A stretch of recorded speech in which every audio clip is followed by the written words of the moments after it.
Assalamualaikum Bu. Waalaikumsalam. Kamu silakan masuk Mbak. Ya Bu, mau duduk di mana Mbak? Di sini apa di situ? Di sini saja Bu. Ya silakan. Bagaimana Mbak kabarmu hari ini? Kabar saya baik-baik saja Bu. Oke, alhamdulillah. Kalau boleh tahu ini dengan Mbak siapa ya namanya? Eh, Nama saya Elsa Feriawanti Bu, bisa dipanggil Elsa. Oh, Mbak Elsa. Mbak Elsa tadi kesini naik apa? Saya kesini tadi naik motor Bu. Oh begitu. Gimana Mbak cuaca di luar hari ini? Cuaca di luar hari ini menurut saya itu cukup panas sih Bu. Karena ditambah lagi ini suasananya bulan puasa, jadi saya makin kelelahan gitu Bu. Oh begitu. Ngomong-ngomong Mbak Elsa kesini tuh ada perlu apa ya? Saya kesini tuh ingin konsultasi Bu dengan Bu Vindi mengenai masalah saya. Oke, sebelumnya Mbak Elsa sudah pernah melakukan konseling belum? Belum Bu, ini baru pertama kalinya.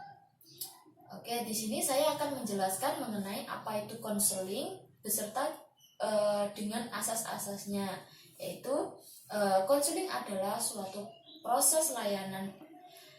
layanan profesional yang dilakukan untuk membantu memecahkan masalah dan mengoptimalkan perkembangan diri. Nah, untuk asasnya itu ada 3. Yang pertama ada asas kerahasiaan, jadi di mana Mbak Elsa tidak perlu khawatir dalam membicarakan segala pembicaraan kita kali ini, karena saya tidak akan membocorkan ke siapa-siapa kecuali yang tahu hanya saya dengan Mbak Elsa saja. Lalu yang kedua ada asas keterbukaan, jadi di mana Mbak Elsa ini harus fair, harus terbuka kepada saya sehingga kita dapat mencari solusi secara bersama-sama. Lalu yang ketiga ada asas kesukarelaan, jadi di mana Mbak Elsa ini harus rela dalam melaksanakan proses konseling ini tanpa adanya paksaan dari siapapun dan dari manapun. Nah, sebelumnya saya mau tanya, apakah Mbak Elsa ini dalam melaksanakan proses konseling ini karena terpaksa atau tidak? Oh tidak Bu, saya di sini murni dari keinginan saya sendiri. Oke, sebelum kita melanjutkan ke sesi konseling yang berikutnya, ini ada batas-batas durasi dalam melaksanakan proses konseling ya Mbak Elsa. Nah, biasanya saya menggunakan durasi waktu 30 menit sampai 60 menit dalam melaksanakan proses konseling ini. Nah, jadi di sini saya tawarkan kepada Mbak Elsa itu inginnya menggunakan durasi berapa menit dalam melakukan proses konseling ini. Menurut saya 30 menit saja sudah cukup Bu. Oke, baiklah. Apakah Mbak Elsa sudah siap? Sudah Bu. Jadi begini Bu, saya kan sudah kelas 3 SMP. Nah, saya itu bingung, saya mau melanjutkan kemana, antara SMK ataupun SMA gitu Bu. Oh seperti itu. Lalu kalau saya boleh tahu, sebenarnya keinginan dari dalam diri Mbak Elsa itu, Mbak Elsa inginnya masuk kemana? Kalau saya sih inginnya masuk ke SMK Bu, tetapi ayah saya itu mintanya masuk ke SMA gitu Bu. Oh seperti itu. Lalu sejak kapan Mbak Elsa itu merencanakan untuk masuk SMK? Sebenarnya sudah dari saya kelas 8 SMP Bu, karena saya merasa bahwa saya itu lebih bisa di SMK daripada di SMA. Oke, tadi kan Mbak Elsa mengatakan bahwa Mbak Elsa lebih memilih masuk SMK daripada SMA. Nah, kalau saya boleh tahu, kenapa Mbak Elsa kok memilih SMK daripada SMA? Karena menurut saya SMK itu tidak banyak mempelajari teori Bu, jadi langsung praktek langsung. Saya lebih suka sekolah yang seperti itu dibandingkan SMA, karena SMA itu kan lebih banyak teorinya, terus harus mempelajari berbagai macam mata pelajaran, sedangkan saya tuh kurang pandai gitu Bu dalam beberapa mata pelajaran tertentu. Nah,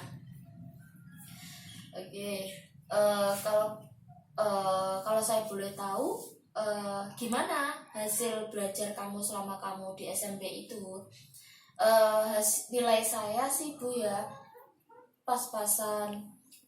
Tapi kalau untuk nilai praktek misalkan seperti olahraga, terus membuat kerajinan, membuat keterampilan, terus soal seni itu nilai saya unggul Bu di situ. Karena saya lebih menyukai praktek langsung daripada banyak mempelajari harus mempelajari banyak teori gitu Bu. Oh, seperti itu. Kalau boleh tahu kenapa ayah kamu kok menginginkan kamu itu masuk SMA daripada masuk SMK gitu Bu, gitu Mbak Elsa. Katanya sih Bu kalau masuk SMA itu nanti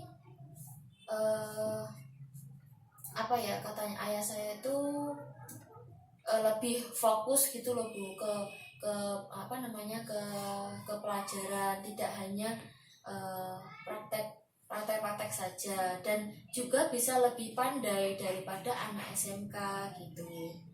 Oh, seperti itu. Lalu kalau kan ayahnya kan tidak menyetujui ya kalau kamu itu masuk ke SMK. Lalu bagaimana dengan ibu kamu? Apakah ibu kamu setuju kalau kamu masuk SMK? Ibu saya sih terserah saya Bu, karena ibu saya dan ibu saya itu berpesan seperti ini. Yang penting kamu tuh sekolah itu yang sungguh-sungguh, terus kamu nyaman dalam sekolah itu, dan jangan sampai mengecewakan kedua orang tua gitu kata ibu saya. Tetapi di sini saya juga ragu Bu, saya takut kalau mengecewakan karena saya tuh anaknya tidak terlalu pandai dalam hal materi jikalau nanti saya masuk ke SMA. Oh begitu. Lalu kalau misalkan kamu mau masuk SMK itu kamu maunya ke SMK mana? Kalau saya sih inginnya ke SMKN 1 Mejayan Bu. Terus kamu sudah mencari informasi belum mengenai masuk di SMK tersebut?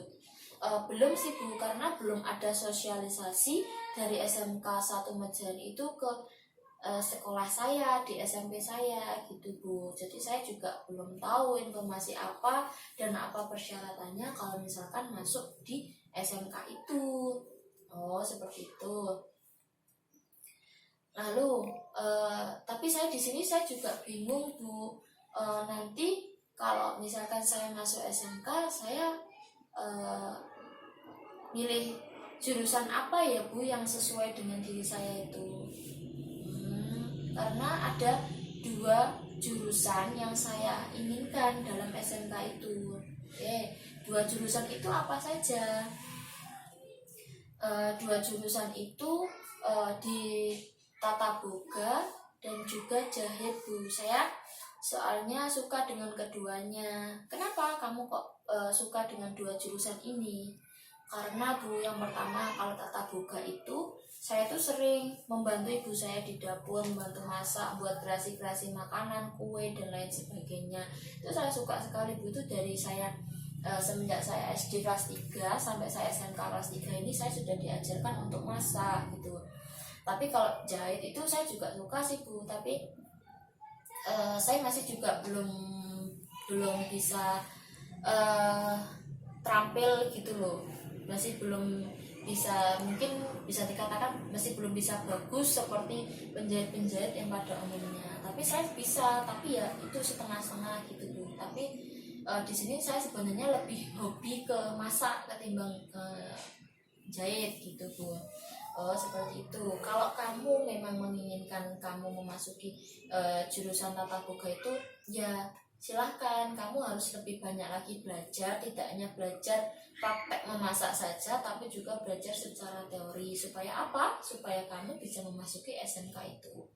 Oke, ngomong-ngomong, kamu sudah membicarakan mengenai kamu ingin masuk SMK ini belum sama ayah kamu? Belum sih Bu, saya takut. takut kenapa Mbak Elsa? Karena saya itu gimana ya, ayah saya itu kan orangnya keras kepala. Nah, saya takutnya nanti kalau saya tidak menuruti keinginan beliau, ayah saya ini, nanti takutnya saya tidak dibiayai bu sekolah saya. Nah, tetapi kalau misalkan saya memaksakan untuk masuk di SMA itu yang keinginan dari orang tua saya, dari ayah saya terutama, nah itu saya juga takut bu, karena saya istilahnya saya tuh kurang pandai gitu loh. Saya mending memilih SMK daripada SMA gitu. Oh seperti itu. Iya bu, karena kalau menurut saya ya bu, kalau SMK itu kan anaknya itu bisa diajak bisa diajak kompromi gitu loh, bisa diajak kerja sama bareng, bisa saling egoisme, dan juga misalkan kalau mengenai materi pelajaran kita bisa sharing bareng, kita bisa jadi tidak saling bersaing dalam kepandaian saja bu, tapi kita juga bersaing dalam hal skill gitu. Oke, lalu begini, kalau misalkan kamu masuk SMK, apakah di SMK ini juga tidak menurut kamu apakah juga tidak memerlukan istilahnya prestasi akademik juga yang menonjol? Iya bu, di SMK iya sih bu, di SMK juga memerlukan prestasi akademik, tetapi di sini kan anak SMK itu kan enak diajak ngobrol, bisa diajak komunikasi bareng-bareng, bisa diajak kompromi, bisa diajak kerjasama untuk dalam mengerjakan sesuatu hal. Nah, sedangkan anak SMA ini kan cenderung kalau misalkan anak pandai ya nanti bertemannya sama anak pandai, kalau anak bodoh ya bertemannya sama anak bodoh. Seperti itu bu kalau menurut saya. Kalau anak SMK kan tidak, maupun dia anak yang pinter, mau anak yang bodoh, mau anak orang kaya atau anak orang yang miskin, itu kan kita membaur jadi satu, kita bisa sharing satu sama lain dengan teman-teman yang lainnya. Oke, di sini saya ambil sedikit kesimpulan ya mengenai apa yang Mbak Elsa utarakan. Jadi di sini yang pertama itu Mbak Elsa ingin masuk SMK, tetapi ayah Mbak Elsa itu menginginkan Mbak Elsa untuk masuk SMA. Itu yang pertama. Lalu yang kedua, sebenarnya di sini Mbak Elsa itu anak yang kreatif, anak yang pandai dalam membuat suatu prakarya. Kalau menurut saya ya, terbukti dengan Mbak Elsa tadi bisa nilainya unggul dalam hal praktek langsung seperti kesenian, keterampilan, olahraga dan lain sebagainya. Lalu yang ketiga, Mbak Elsa ini takut untuk membicarakan mengenai Mbak Elsa ingin masuk SMK kepada ayah Mbak Elsa sendiri ya, padahal belum tentu ayah Mbak Elsa ini tidak menyukai membenci ataupun tidak menyukai apa yang Mbak Elsa inginkan. Nah, seperti itu ya Mbak, apakah betul? Ya, dan Mbak Elsa di sini juga sudah memiliki rencana yang bagus, sudah merencanakan masuk SMK sejak dari kelas 8 SMP. Nah, ini merupakan menurut saya planning yang cukup bagus ya, karena sudah merencanakan sedini mungkin untuk memasuki sebuah sekolah lanjutan seperti itu ya. Iya bu. Lalu begini, saya mau bertanya, apakah nanti jikalau Mbak Elsa tidak membicarakan persoalan ini sama ayah Mbak Elsa, apakah ayah Mbak Elsa akan mengetahui keinginan Mbak Elsa itu sendiri seperti apa? Iya sih bu, saya juga belum membicarakan persoalan ini, karena sejujurnya saya juga takut sama ayah saya, karena orangnya itu keras kepala sekali. Dia kalau berkeinginan A ya A, B ya B gitu, harus dituruti seperti itu bu. Dan saya takutnya juga itu saya tidak dibiayai. Tapi kalau saya tidak membicarakan, nanti malah saya dipaksa lagi Bu untuk memasuki SMA sesuai keinginan dari ayah saya. Nah, Mbak Elsa sudah tahu kan nanti resikonya kalau misalkan Mbak Elsa tidak membicarakan persoalan ini kepada ayah Mbak Elsa. Yes, iya Bu, nanti habis dari sini saya akan berusaha untuk ngobrol dengan ayah saya untuk membicarakan persoalan saya ingin masuk SMK ini sesuai dengan jurusan yang saya ambil juga, supaya ayah saya juga tahu bahwa saya ini lebih menyukai praktek langsung daripada harus mempelajari banyak teori. Oke, lalu rencana-rencana apa yang akan Mbak Elsa lakukan ke depan supaya Mbak Elsa bisa terwujud dengan keinginan Mbak Elsa untuk memasuki SMK ini? Mungkin ya Bu, yang pertama saya akan membicarakan persoalan ini kepada ayah saya, karena saya juga ingin tahu bagaimana respon ayah saya jikalau nanti saya membicarakan soal ini baik-baik kepada ayah saya mengenai keinginan saya untuk memasuki SMK. Yang pertama.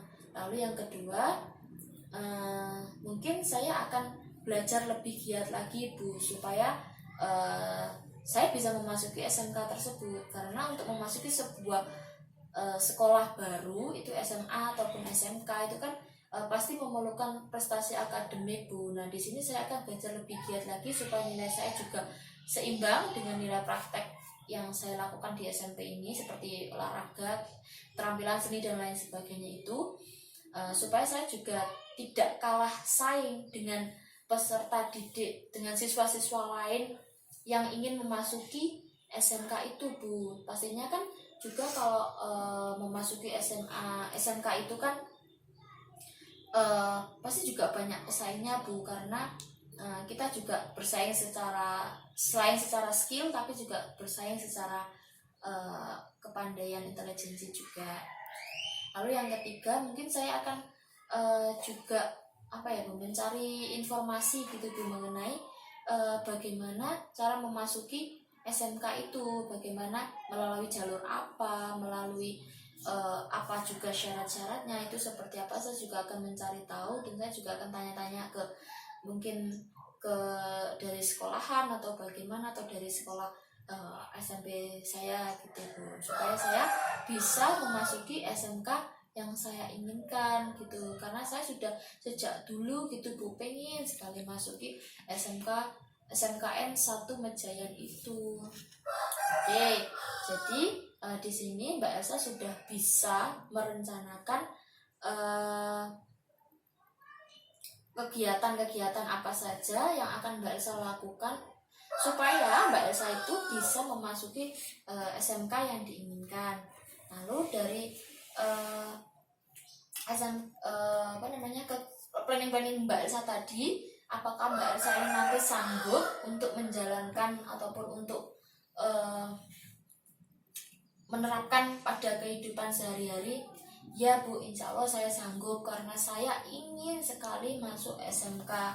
Karena menurut saya SMK ini lebih cocok pada diri saya daripada saya masuki SMA gitu Bu.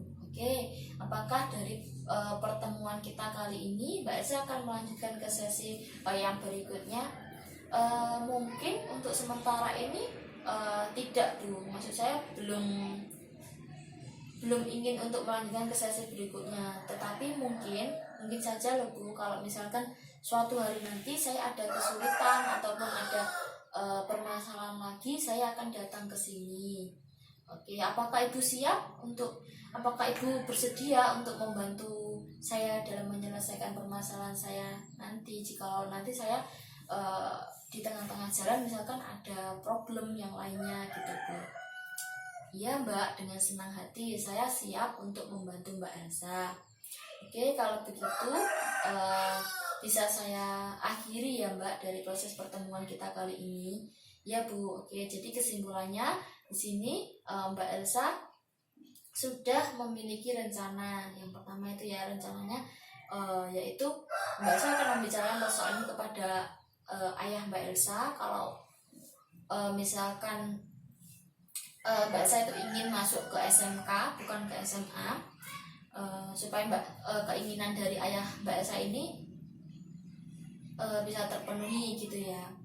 Lalu yang kedua, Mbak Elsa akan rajin-rajin belajar, karena dalam memasuki SMK itu Mbak, sebenarnya tidak hanya dalam hal skill saja, tetapi nilai-nilai raport, nilai-nilai kamu selama proses akademikmu di sekolah itu juga penting dan juga dibutuhkan. Karena kalau nilai akademikmu tidak juga menonjol, nah pasti kamu akan kegeser dengan siswa-siswa yang lain, karena pasti banyak juga pesaingnya dari siswa-siswa lain dari SMP lain untuk memasuki SMK tersebut. Nah, saya yakin Mbak, kalau kamu bisa belajar dengan sungguh-sungguh, pasti kamu bisa untuk memasuki SMK itu. Lalu yang ketiga, di sini Mbak Elsa akan mencari tahu mengenai informasi apa saja, persyaratan apa saja untuk memasuki SMK itu. Ya kan Mbak? Iya Bu, betul sekali apa yang Ibu bicarakan. Oke, kalau begitu bisa saya akhiri ya Mbak.